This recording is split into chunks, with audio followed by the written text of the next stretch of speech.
Selamat datang kembali. Oke, sekarang kita masuk ke chapter 18. Chapter 18 ini berjudul asal-usul dan sebab musabab. Di sini akan ada penjelasan tentang awal mula dunia ini berasal beserta dewa-dewa yang ada. Silahkan menyimak. Mendengar pertanyaan Klein, Dunsmith menatap ke jendela ruangan yang menghadap ke gerbang Canis, menyalakan pipa tembakau dan menghisapnya, lalu menghembuskannya seakan-akan bersiap untuk cerita yang amat panjang. Ngomong-ngomong, di sini Dunsmith masih memakai pakaian yang sama dengan pakaian yang ia kenakan saat menemani Klein bertemu dengan Dali, sang medium arwah. Kemudian Dunsmith bertanya pada Klein, apakah Klein tahu mengenai mitologi penciptaan atau legenda penciptaan? Klein menjawab sembari menggali dari kepingan-kepingan ingatannya yang samar-samar. Karena itu, Klein menurunkan tempo bicaranya. Saat Klein menerima pendidikan dari kelas hari Minggu yang diadakan oleh gereja Evernight, Klein belajar membaca menggunakan buku-buku Wahyu Dewi Evernight. Di antara buku-buku itu, terdapat buku yang menyebutkan tentang mitologi penciptaan. Klein kemudian menjelaskan apa yang ia tahu, yaitu awal mula penciptaan, yaitu ketika sang pencipta terbangkit dari suatu kekacauan alam semesta. Lalu sang pencipta memusnahkan kegelapan yang menyelimuti dan membuat cahaya pertama di alam semesta. Kemudian dia melebur dirinya ke dalam alam semesta dan menciptakan segala yang ada di dalamnya. Tubuhnya menjadi daratan dan bintang-bintang. Salah satu matanya menjadi matahari dan mata satunya lagi menjadi bulan crimson. Sebagian darahnya mengalir menjadi lautan dan sungai, memelihara dan menjaga kehidupan. Sampai di sini Klein berhenti menjelaskan karena sebagian ingatannya hanya samar-samar. Kemudian Dun melanjutkan sembari tersenyum. Paru-parunya menjadi bangsa elf, jantungnya menjadi bangsa raksasa, hati atau livernya menjadi bangsa Trien, otaknya menjadi naga, ginjalnya menjadi ular raksasa, rambutnya menjadi burung phoenix, telinganya menjadi serigala iblis, mulut dan giginya menjadi mutan, dan cairan tubuhnya yang tersisa menjadi monster laut. Perutnya, usus kecil dan besarnya, dan bagian-bagian jahat tubuhnya menjadi setan, roh jahat, dan berbagai jenis keberadaan jahat yang tidak diketahui. Rohnya menjadi dewa sang sinar surya abadi, sang penguasa badai, dan dewa pengetahuan dan kebijaksanaan. Dari sini Klein menyambung lagi. Kebijaksanaannya kemudian melahirkan bangsa manusia. Saat itu adalah era epoch pertama, yaitu zaman kehancuran. Klein mendapati hal ini lucu dan konyol. Kehidupan Klein saat di bumi adalah seorang keyboard warrior. Ia mendapati legenda ini sangat detail. Hampir semua yang ada di dalam alam semesta berasal dari sang pencipta. Klein mendapati bahwa gereja dewa sang penguasa badai dan gereja mesin dan uap memiliki cerita yang sama tentang mitologi penciptaan ini. Dan tak ada satupun yang meninggikan ajarannya sendiri ataupun menjelek-jelekan ajaran yang lain. Hal ini berarti sejarah mitologi penciptaan itu benar-benar nyata, atau gereja-gereja itu telah lama ada sebelum era epoch kelima dan saling berkompromi. Dengan pemikiran tersebut, muncul pertanyaan lain di benak Klein. Klein bertanya dengan ekspresi agak kecewa. Kenapa sang sinar surya abadi, sang penguasa badai, serta dewa pengetahuan dan kebijaksanaan lahir langsung dari sang pencipta, sedangkan Dewi Evernight tidak? Dijelaskan dalam catatan prasejarah buku Wahyu Dewi Evernight, bahwa awal mula kemunculan Dewi Evernight adalah di akhir era epoch kedua.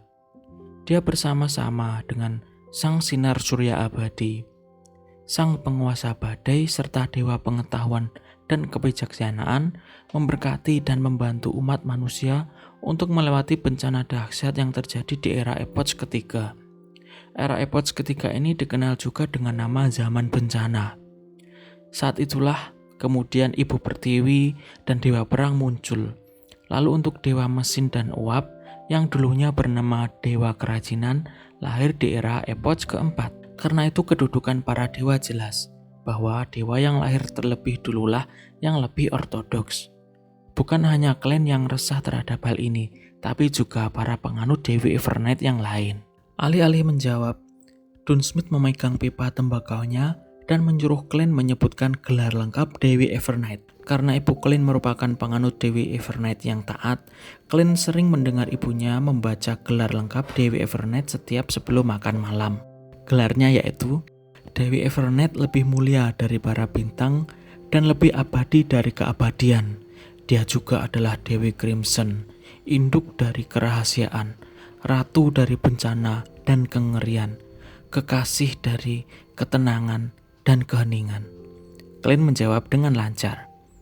Kemudian Dunsmith bertanya lagi, apakah simbol dari Dewi Evernight ini atau Dewi Crimson ini? Klein menjawab, simbolnya adalah bulan merah. Lalu Dun bertanya lagi, bagian tubuh mana dari sang pencipta yang menjadi bulan merah atau crimson? Klein menjawab, salah satu matanya. Klein dan Dun tersenyum. Dengan penjelasan tersebut, Klein tahu bahwa Dewi Evernight tak kalah mengesankan dari dewa sang penguasa badai yang terbentuk dari sepertiga roh sang pencipta.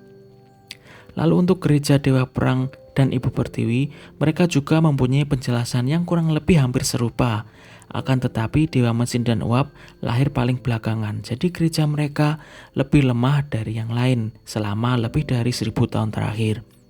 Namun kemudian muncullah penemuan mesin uap dan membuat kemajuan teknologi yang pesat di dunia ini. Melihat hal itu, mereka mengembangkan ajaran mereka agar setara dengan ajaran gereja-gereja yang lainnya.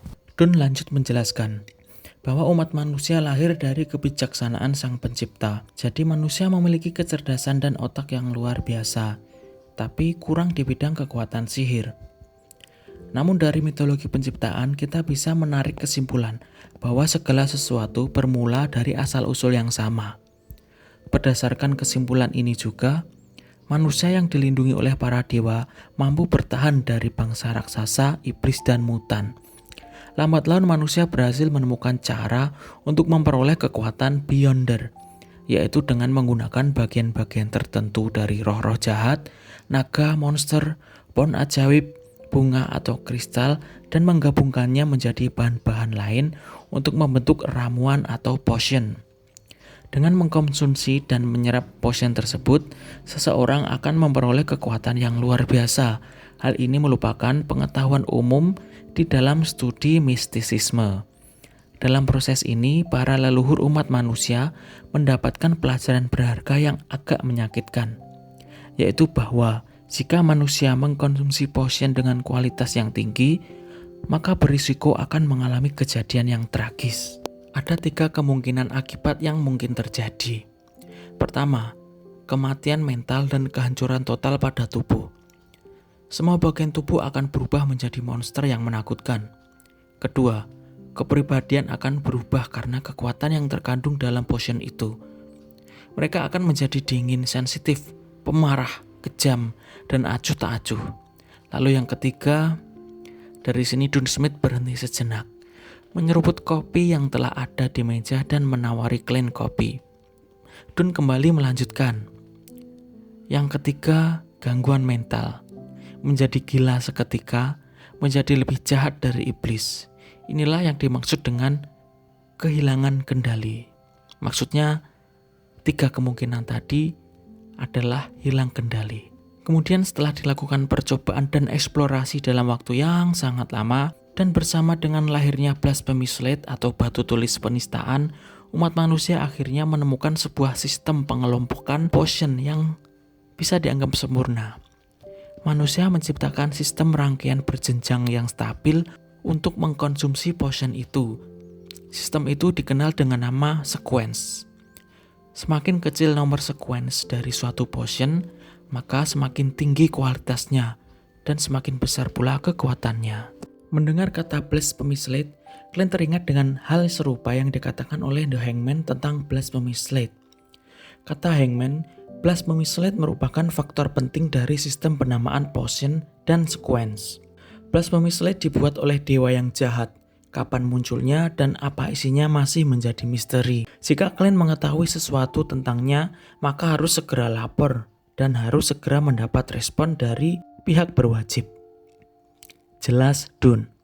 Mendapat penjelasan itu, Glenn memendam pertanyaannya tentang blasphemy slate karena penjelasan Dunn sedikit berbeda dengan yang telah dijelaskan oleh The Hangman. Dunn melanjutkan penjelasannya.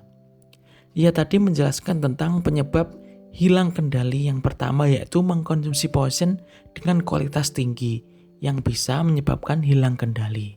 Oke, penyebab yang kedua yaitu ada sebagian orang yang terlahir dengan kemampuan yang lebih dari orang lain, seperti mampu melihat hal gaib atau indigo. Kemampuan ini bisa dikatakan memiliki ciri-ciri seorang beyonder. Orang seperti ini bisa disebut sebagai beyonder setengah sekuens 9. Ngomong-ngomong, sekuens 9 adalah sekuens paling lemah dalam rangkaian sekuens. Jika orang seperti ini mengkonsumsi potion dari pathway atau jalur lain, maka akan terjadi hilang kendali dan bahkan meninggal. Penyebab ketiga hampir mirip dengan yang kedua, yaitu begitu kita sudah memilih satu rangkaian sekuens, maka kita harus mengkonsumsi pathway atau jalur itu dan tidak boleh pindah pathway atau jalur. Maksudnya begini, di dalam satu pathway jalur beyonder terdiri dari 9 rangkaian sekuens. Semakin kecil nomor sekuens dari suatu potion atau ramuan, maka semakin tinggi kualitasnya dan semakin besar pula kekuatan yang ia dapat. Misalnya ada seorang yang ingin menjadi beyonder dengan pathway jalur A. Maka potion yang dikonsumsi pertama kali adalah potion sekuens 9 dari pathway jalur beyonder A tersebut, yang mana sekuens 9 adalah sekuens yang paling rendah atau paling lemah. Dan jika ingin bertambah kuat lagi, maka bisa mengkonsumsi potion dengan sekuens yang lebih tinggi tingkatannya. Misalnya sekuens 8 lalu naik ke sekuens 7 dan seterusnya, sampai ke sekuens 1. Namun harus tetap sesuai dengan rangkaian pathway jalur beyonder A yang dipilih tadi. Apabila seseorang sudah memutuskan untuk menjadi beyonder dengan pathway jalur A, maka ia hanya bisa mengkonsumsi potion dari rangkaian sekuens dari pathway A tersebut. Bila ia mengkonsumsi sekuens dari pathway lain, maka akan terjadi kelainan mental sampai hilang kendali, bahkan sampai meninggal. Lalu penyebab hilang kendali yang keempat itu adalah yang paling sering. Penyebab hilang kendali yang keempat yaitu ketika kita mengkonsumsi potion untuk memperoleh kekuatan yang tentu saja awalnya bukan milik kita, maka sedikit banyak akan ada residu-residu kekuatan supranatural yang ikut masuk dan berefek negatif ke tubuh kita. Nah, saat seseorang mengkonsumsi potion dan buru-buru mengkonsumsi potion lain dan dengan tingkatan yang lebih tinggi sebelum dengan penuh menghilangkan residu-residu itu, maka residu itu akan terakumulasi dan mengakibatkan hilang kendali. Aturan di NetHawk mengatakan, walaupun anggota NetHawk memiliki kontribusi yang besar, setidaknya jarak konsumsi antar potion adalah 3 tahun. Itu pun masih ada anggota NetHawk yang hilang kendali.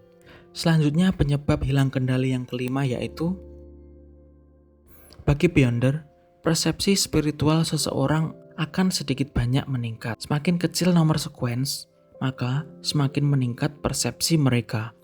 Oleh karena itu, mereka akan mendengar apa yang tidak dapat didengar orang, melihat apa yang tidak dapat dilihat orang, dan menghadapi hal-hal yang tidak akan ditemui orang lain. Mereka terus-menerus bertemu dengan godaan misterius dan pesona ilusi. Begitu mereka terlalu terstimulasi atau memiliki keinginan yang serakah, mereka perlahan-lahan akan kehilangan kendalinya. Mendengar semua hal itu, Glenn hanya mengangguk dan tak habis pikir. Banyak resiko jika menjadi seorang beyonder. Dunn menatap Glenn. Mata abu-abunya memantulkan sosok Glenn layaknya cermin. Kemudian ia berkata, pendiri NetHawk, Uskup Agung Canis, pernah berkata, kita adalah pelindung, tetapi juga sekelompok orang malang yang terus-menerus berjuang melawan bahaya dan kegilaan. Chapter 18 selesai.